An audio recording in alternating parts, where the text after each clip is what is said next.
Dneska ráno sused dal mi hlášku, mám prijásat, čap mi přines brášku. Já však velkou přednost holkám dávám, kvůli nim svou hřívu pročesávám.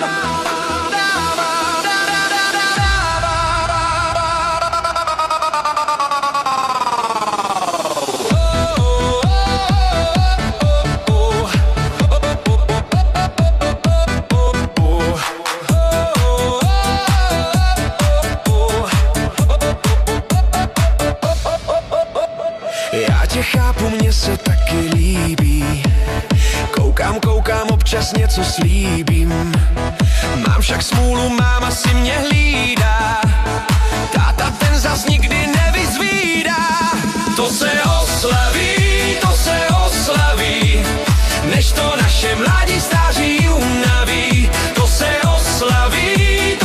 oslaví, prohloupí jen ten, kdo se moc nebaví.